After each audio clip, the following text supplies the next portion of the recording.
It was still raining. He went home to give the Siamese the ham he had begged from Lois, and he found Koko doing his grasshopper act. The cat jumped in exaggerated arcs from floor to desktop to chair to bookshelf. It meant that there was a message on the answering machine. The faster he jumped, it appeared, the more urgent the call.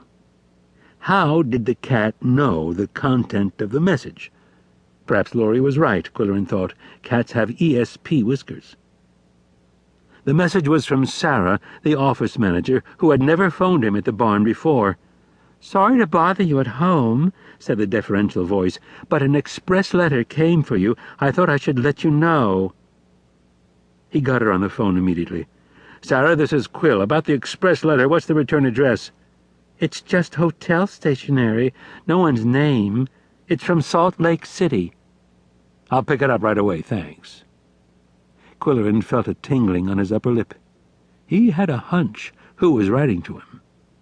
He drove to the newspaper via the back road to make better time. Sarah handed him the letter. "Shall I slit the envelope for you?" she offered. "Not this time, thanks." He carried it to an empty desk in the city room and tore it open, looking first at the signature. Onush Dolmatakia. The handwriting was hard to decipher, and she spoke English better than she wrote it. She had trouble with verbs, and she was nervous, frightened. The brief note dripped with emotion. "Dear Mr. Qwill, I sorry I leave and not say thank you. I hear it on radio about hotel bomb. I panic. He is threaten me many time. He want to kill me. I think it good I go away, long way away, so he not find me. How he find me in Pickax is not to know. Now I afraid again. I not feel safe if he alive. Always I run away where he not find me. I leave this hotel now. I sign my right name. Onush Dolmatakia." When Qwill finished reading the letter for the second time, he felt his neck flush and beads of perspiration drench his forehead, not at the thought of Onush being terrorized by a stalker, but at the realization that Koko had been feeding him this information ever since the bombing, and even before.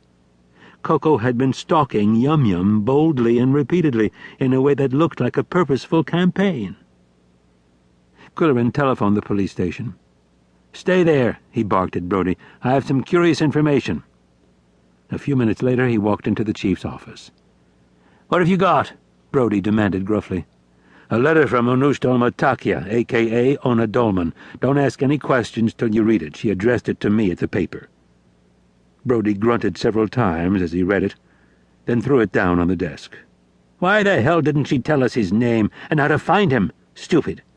"Not stupid," Qwill protested. "She's in panic. She's not thinking straight." "We can assume he lives down below. That means he transported explosives across a state line, a federal offense. The FBI will get into the act now. My God, did the guy fly up here on the shuttle with a homemade bomb on his lap?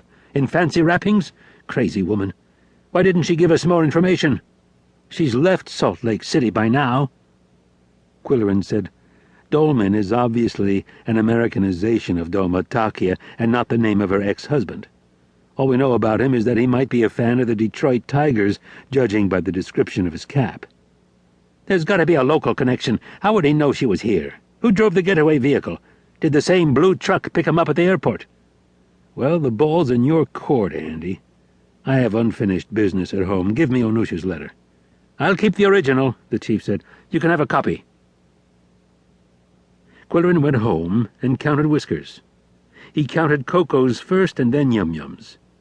It was just as he had surmised. He telephoned Polly immediately. At the sound of his voice, Polly was convulsed with merriment. She said, "Low fat and low salt have just arrived, and I laughed so hard I almost ruptured my thoracic incision. When I saw the gift box, I thought it was a bomb, but it came from Amanda's, so I felt safe in opening it. I'm going to hang them in my kitchen. Qwill, you're so clever." "Yes, I know," he said tartly. "I should get a job in advertising." "You sound rushed. Is something on your mind?" "I want you to count Bootsy's whiskers and call me back," he said. "Include the eyebrows." "Is this another joke?"